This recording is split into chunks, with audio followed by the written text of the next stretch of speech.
தப்பான ஆட்களால நடக்கப்படுற அதே என்னைய பார்த்து சொல்ற. குட். உன் பேர் என்ன? கமலேஷ். கமலேஷ். சரி, வெரி குட். அரசியல்வாதினால பிரச்சனை இருக்கு, ஒத்துக்கிறேன். அப்புறம் இன்னும் ஒரே ஒரு வாய்ப்பு. யார் அந்த அதிர்ஷ்டசாலி? தேசத்தை பத்தி ஏதாவது பிரச்சனையா சொல்லுறான்னா அடிஷனல் சீட்டு கேட்கிற அளவுக்கு வண்டியா எழுதுறான். அவ்வளவு தெரியுது. இப்போ இங்க நேரம் இருந்து நான் கூட உங்களை யாராவது சில பேரை எழுப்பி இந்த நாட்டில் நீங்க பார்க்கிற பிரச்சனைகளை எல்லாம் சொல்லுங்க, எதெல்லாம் பிரச்சனையா இருக்குன்னு கேட்டா அநேகமா நீங்கள் வண்டியா சொல்லுவீங்களா இல்லையா?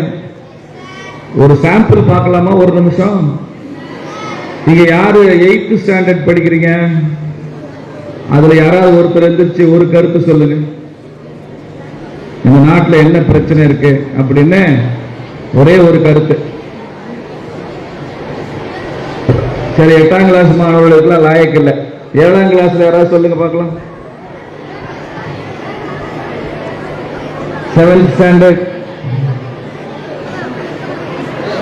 பிரச்சனை யாருக்கும் இல்லை போல. 1-2 இருந்தா சொல்லிடலாம் சார், நிறைய இருக்கு, எதை சொல்றது எதை விடுறது அப்படி. 9th ஸ்டாண்டர்ட் சொல்லுப்பா, கை தூக்குனிய சொல்லு, என்ன பிரச்சனை இருக்கு சீக்கிரம் சொல்லு, நேரம் ஆச்சு.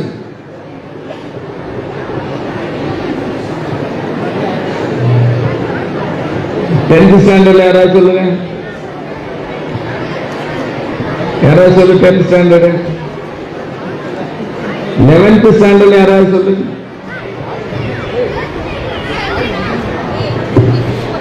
12th யாராவது சொல்லுங்க.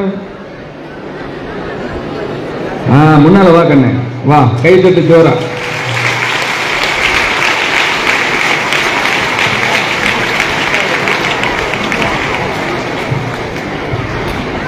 சார், கரப்ஷன், ரூல்ஸ் ஒபே பண்றது இல்ல, நிறைய பிரச்சனை, கரப்ஷன் நிறைய இருக்கு. யாருமே சட்டத்தை மதிக்கிறதே இல்ல.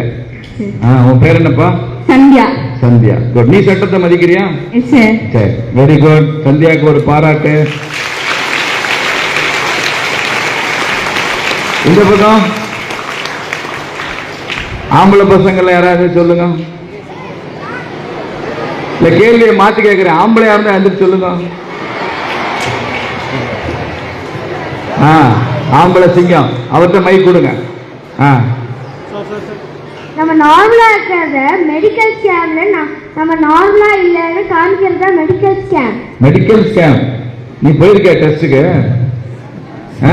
சரி, குட். நல்லா இருக்கிற உடம்ப சரியில்லைன்னு சொல்லிடுறாங்க, அதானே சொல்ல வர்ற?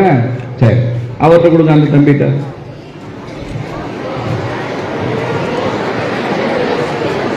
சார், பாலிடிக்ஸ் தான் பார்த்துருங்க. டேய், நான் அரசியல் இருந்து வரேன். நீங்க தான் பிரச்சனை சார்கிறியா? தப்பான ஆட்களால நடக்கப்படுற. அதே என்னைய பார்த்து சொல்ற. குட். உன் பேர் என்ன? கமலேஷ். கமலேஷ். சரி, வெரி குட். அரசியல்வாதினால பிரச்சனை இருக்கு, ஒத்துக்கிறேன். அப்புறம் இன்னும் ஒரே ஒரு வாய்ப்பு. யார் அந்த அதிர்ஷ்டசாலி? ஒண்ணுதான் சார். ஒற்றுமை இல்லாததுனால தான் சார் பிரிட்டிஷ்காரங்க இந்தியாக்குள்ள வந்தாங்க, அதுதான் சார் பிரச்சனை. சூப்பர். நமக்குள்ள ஒற்றுமை இல்ல, வந்துட்டான்.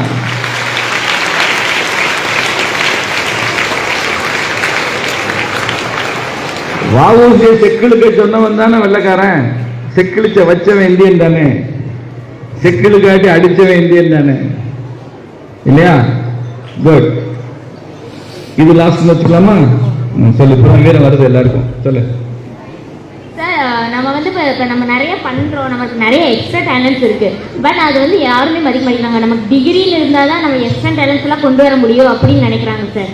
அந்த இதெல்லாம் மாதிரி நிறைய பேருக்கு நிறைய வாய்ப்புகள் கிடைக்கணும், வேலை வாய்ப்பு கிடைக்கணும், நிறைய திறமைகள்லாம் இருக்குது, அதெல்லாம் நிறைய பேர் வெளியே கொண்டு வரணும். அதெல்லாம் இருந்தால் நம்ம நாடு வந்து ஒரு வல்லரசு நாடாக மாறலாம் சார். நீ படி, உன்னை யாரும் படிக்க வேண்டாம்னு உங்க அப்பா அம்மா படிக்க வச்சுருக்காங்கல்ல, மற்றவங்களுக்காக பேசுறேன். Very good. போதும். இதே மாதிரிதான் அங்கேயும்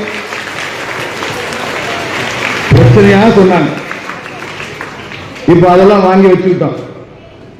மறுபடியும் இன்னொரு வெள்ளத்தாள கொடுத்தோம், ஒயிட் பேப்பர். தமிழ்ல சொன்னா ஒயிட் பேப்பர்.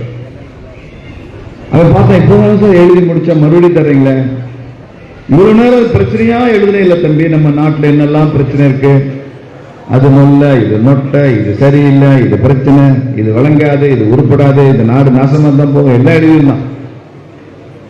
மறுபடியும் ஒரு ஒயிட் பேப்பர் கொடுத்து இப்போ இதுல நீ இந்த நாட்டில் இருக்கிற நல்ல விஷயங்களை மட்டும் எழுது, இந்தியாவை பற்றிய நல்ல விஷயங்களை எழுது, இந்த நாட்டினுடைய பெருமைகளை பற்றி சொல்லு, இந்த நாட்டின் சிறப்புகளை பற்றி சொல்லு அப்படின்னு சொல்லி மறுபடியும் ஒரு பேப்பரை கொடுத்து, பிரச்சனையை சொல்லணும்னா எல்லாம் வளவளவளன்னு எழுத ஆரம்பிச்சவன்னா பெருமைகளை சொல்லணும்னு வாங்கி வச்சுக்கிட்டு அப்படியே கம்முன்னு உட்காந்துருந்தோம். முதல்ல பேப்பர் கொடுக்குறப்ப ஒருத்தர் அடிஷனல் சீட்டு கேட்டான்ல, ஒரு அண்ணன் கேட்டானா இல்ல அடிஷனல் சீட் வேணும் சார், அவன் அப்படியே ஒரு வரி கூட எழுத அப்படியே மும்முன்னு உட்காந்துருந்தான். தெரியல அவனுக்கு. அவன் பக்கத்துல போய் நாட்டில் பிரச்சனையை சொல்லுன்னா அடிஷனல் சீட்டு கேட்கிறேடா தம்பி, இந்த நாட்டின் பெருமைகளை பற்றி சொல்லுன்னா கம்முன்னு உட்கார்ந்து இருக்கிறே, என்னடா காரணம்? அப்ப அவன் சொன்னான், எனக்கு தூக்கி வாரி போட்டுச்சு. அவன் சொன்னான், சார் இதெல்லாம் அவுட் ஆஃப் சிலபஸ் சார் அப்படின்னு, நீங்க கொஸ்டின் அவுட் ஆஃப் சிலபஸ் வந்து கேட்கறீங்க சார் அப்படின்னு. உண்மைதான், இந்த நாட்டோட பெருமையை பற்றி ஏதாவது சொல்லுன்னா இதெல்லாம் அவுட் ஆஃப் சிலபஸ். நம்ம வீடுகள் அதை பேசுறது இல்லை, நம்ம பத்திரிகைகள் அதை எழுதுறது இல்லை, நாம பார்க்கிற டிவியில ஊடகங்கள்ல இந்த நாட்டை பத்தின நல்ல விஷயம் வர்றதில்லை, பள்ளிக்கூடங்களுக்கு அதுக்கு சம்பந்தம் இல்லை. அப்படிலாம் இருக்கும்போது திருப்பூர்ல ஒரு பள்ளிக்கூடத்துல சக்தி விக்னேஸ்வரா பள்ளியில இந்த நாட்டின் பெருமையை பற்றி பேச வேண்டும் என்று நீங்கள் தீர்மானித்திருக்கிறீர்களே, உங்களுக்கு எனது பாராட்டுக்கள்.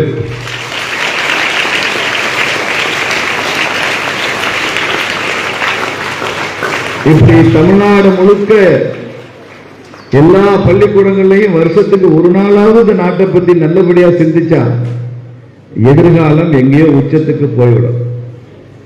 நமக்கெல்லாம் தேசபக்தி உணர்வு கொப்பளித்து விடும். அப்புறம் ஒரு ட்ரம்ப் என்ன, 2 ட்ரம்ப் என்ன, 1000 ட்ரம்ப் மாதிரி கிறுக்க வந்தாலும் இந்தியாவின் வளர்ச்சியை தடுக்க முடியாது என்ற அளவிற்கு நாம் இருந்து விடும். நான் முதல்ல நினைச்சேன் இந்தியாவில் தான் நிறைய கிறுக்கங்க இருக்காங்க அரசியல், ஆனால் அது தவறு என்பதை எங்கள் நண்பர் ட்ரம்ப் நிரூபித்து விட்டார். அதை விட பெரிய கிறுக்கன் நான் இருக்கேன், நீங்க அந்த கிரெடிட் எடுத்துக்கூடாது அப்படின்னு சொல்லியிருக்கேன். அவருக்கு இன்னும் இந்தியாவை பத்தி தெரியல, இன்னும் அவருக்கு உங்களை பத்தி தெரியல. திருப்பூர்ல சக்தி விக்னேஸ்வரால படிக்கிற மாணவர்களை பத்தி அவருக்கு ட்ரம்புக்கு தெரியல. இவங்க எல்லாம் எங்க செய்ய போறாங்க, எதிர்காலத்தில் வந்து இவங்க என்ன செய்ய போறாங்க.